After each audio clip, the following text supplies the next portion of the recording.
Hey y'all, welcome to my mini series, The Process Chat, where I bring conversations around getting started in business, exit planning, and everything in between. I'm Adriana, your operational guide to helping you build processes so you can focus on progress. So today's episode is about building a scalable, lean business. Before we dive into that, we got to understand the difference between growing and scaling. So let me put my little things up. There's a key difference between growing and scaling, and this gets used interchangeably, and that's not the fact. That shouldn't be happening.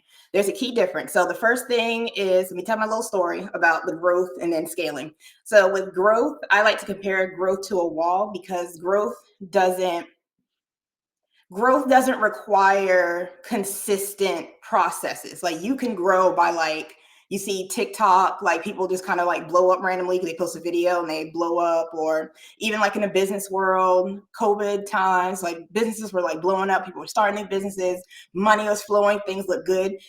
That's growth. Like growth doesn't necessarily need a consistent process or thing for it to happen. It just kind of like happens. Like you may be doing the work, but you may not be consistent, or you may not have systems and stuff in place for that.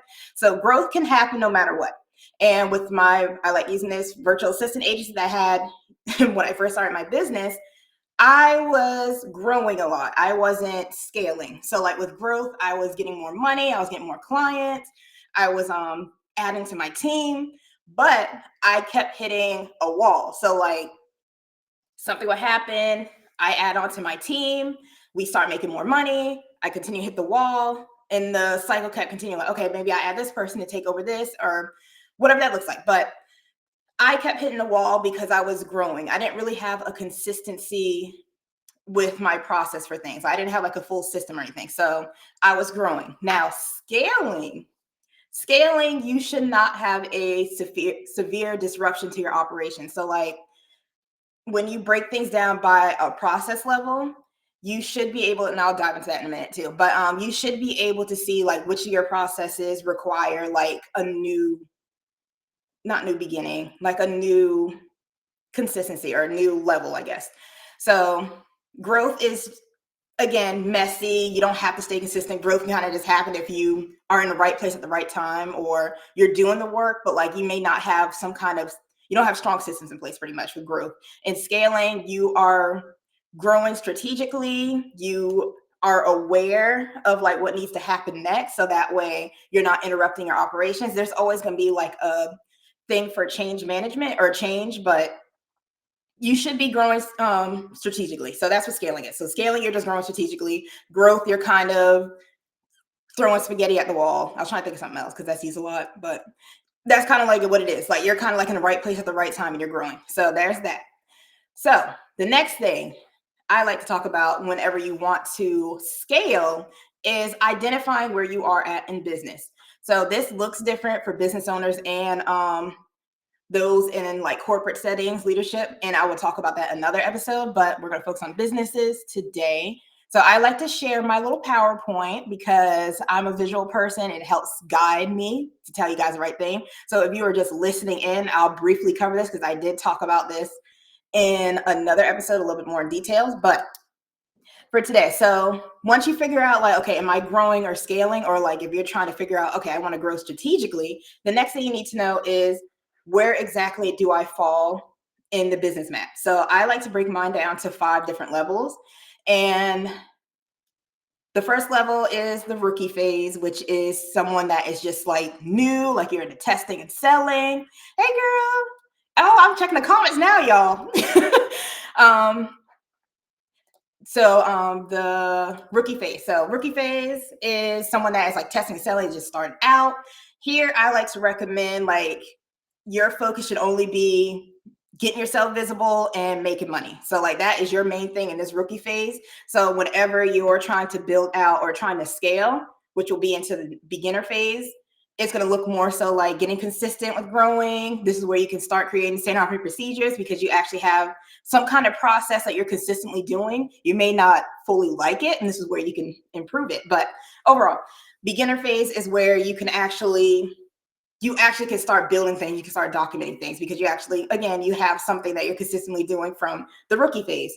And this is where people tend to hire software to help them carry out certain processes with what they're doing. So rookie phase, number one, like again, I'm trying to be brief with this, but like whenever you're scaling lean, you want to make sure you know where you fall at. So rookie phase is those that are just starting out. You should only be focusing on marketing and sales because you're staying visible and bringing in money. Otherwise, you don't have a business if you're not making money, right? So beginner phase is this is where you start kind of getting a little bit organized. Okay, like I'm doing this consistently. Let me find a software maybe to help make this process. And this is why I want to build into scaling. So like with scaling, now that you actually have some kind of consistency, some kind of process in place, this is where you start thinking strategically. So actually, let's start with the rookie phase. So like with the rookie phase, like, you know, you're focusing on marketing selling. So like usually marketing selling, you streamline those first because you always need them no matter what level you're in.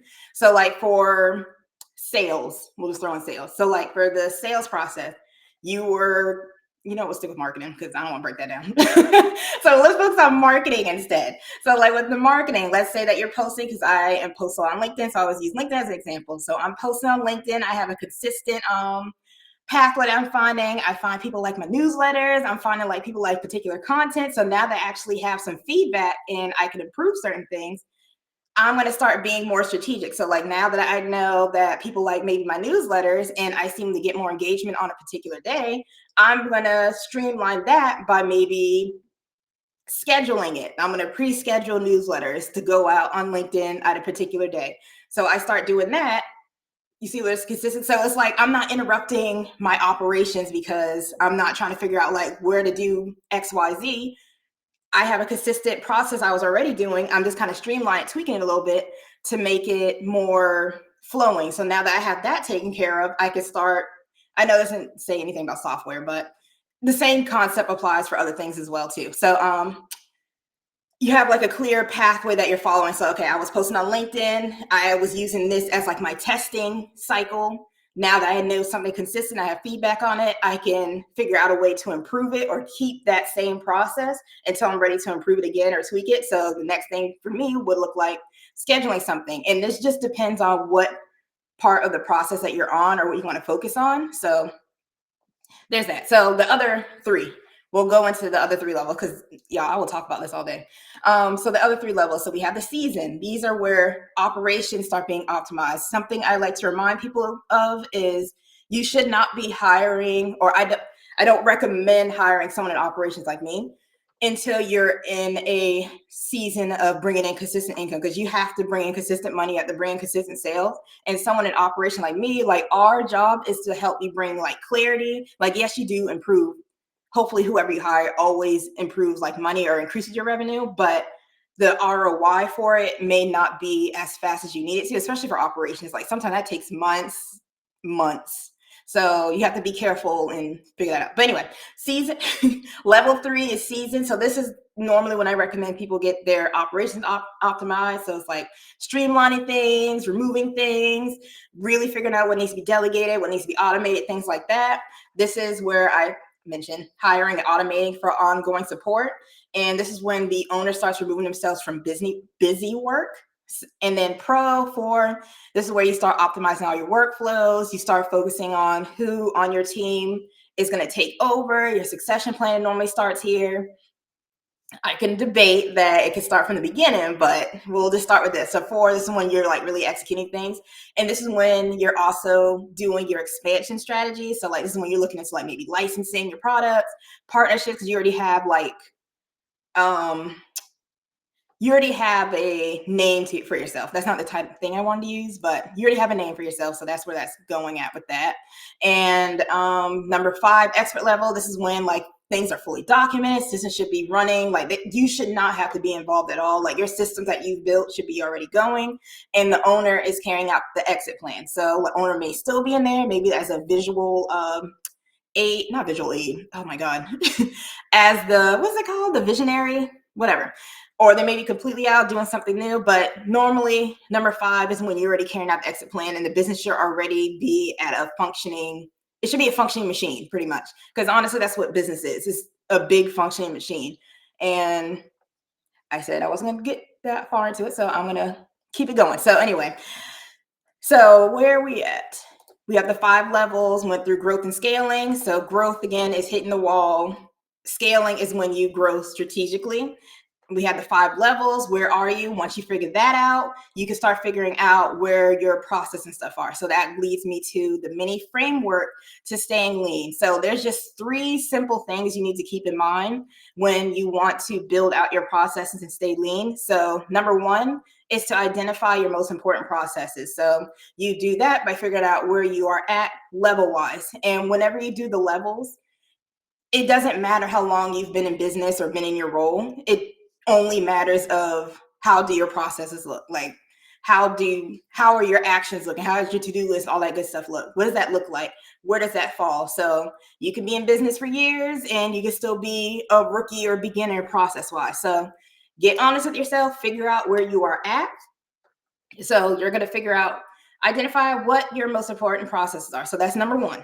Number 2, you're going to simplify them by using what you already have. So I'll even say, like, I share this a lot too with my newsletter, but in my main other newsletter, not on LinkedIn, but I share my journey about like starting fresh, starting lean, and like just going back to like the basics instead of, because I was using a whole bunch of different software to do different things.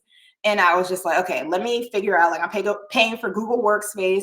Let me look through all of their apps that they have and see what I can implement into my business. Little things like that. Like, I have Google Workspace. Let me see what kind of apps I can implement into that. If there's outside things, let me see what can combine with each other. What can I use on a free plan, things like that, or what's the lowest level I can pay for to use that until I'm ready to scale up and use the actual software, try to use everything that it offers. So number 2, simplify what you already have. I'm a big spreadsheet. I love notebook and paper still. I still love my spreadsheets. Unless I have like a team member that has to do something for me, I don't use project management software. Like it doesn't work for my head. I need to keep something, but that's just me. Like some people really love tech, but overall you just use what you already have. And of course, like focus on what you can actually do realistically. So if you're not a spreadsheet person, so use something else that's realistic to you, but just keep it simple. Keep it on a free plan. Like if you know you're not about to build out anything spectacular or right now, like you just need to use the basic features, stick to the free plan or basic plan, whatever they have to offer. You don't have to worry about growing just yet. And that's the thing whenever it comes to staying lean, is like, and growing strategically. You want to make sure you're using your current processes to its full extent. And then when you're ready to grow or improve it, then you move on to the next thing. Like you are okay staying where you're at. Okay, so we have number 2, that was simplify. And number 3, of course, documenting those steps. And the reason why I like to tell people to document, because again, I talked about this in past episodes too, is that when you're actually able to see the step-by-step processes that you are taking inside the business, you're able to easily identify, okay, like what needs to be kept, like what step needs to be kept inside the process, what step can be removed, what step can be automated, and what step can be delegated.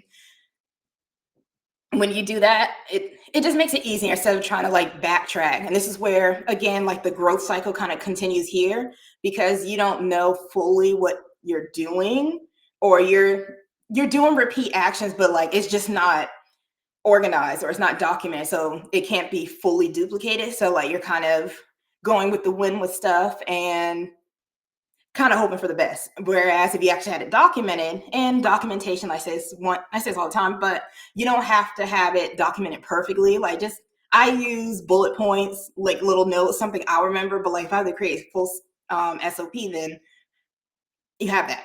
But overall, document the steps. It really helps with clarifying like what step-by-step action you need to take, and it helps you make decisions a lot faster. So those are the 3 things for the framework. So again, you identify your most important resources. You identify your most important processes, simplify them, and document them. So that is pretty much it for this. So like the recap is just 1, growth and scaling are different. Growth, again, is often met with the wall, and it doesn't require any strong processes or systems. Like it just kind of, I say it kind of happens spontaneously. Whereas scaling happens strategically, because you actually have to keep up with the processes that you're doing. You actually have to figure out what needs improvement. You actually have to watch it. So scaling, and there's no severe interruption. So like you should not be having to burn down your business or stop doing things for months or whatever just to go forward again. Like you can, but like if you want to stay on a consistent level, as long as you're doing this, you'll be fine. And then the where you are, the 5 levels, of course, figuring out which level you are, because that helps tremendously whenever you're trying to figure out, okay, I want to stay lean, where am I falling at? And following the mini framework again, which is identifying, simplifying, and documenting. And that is pretty much it. So this, if you like this one, this chat is based off the free framework guide. I have the lean system guide. If you go to news.thelazymillennial.net, you can grab that for free. And it breaks down a little bit more like how to start documenting your processes, the 5 levels, and all that good stuff. So grab that and actually use it to help you map things out, to help you build out lean. And I will be back next week. I'll be talking about process development, documentation, and a few other things that come to mind. So hope you enjoyed this, and I will see y'all soon.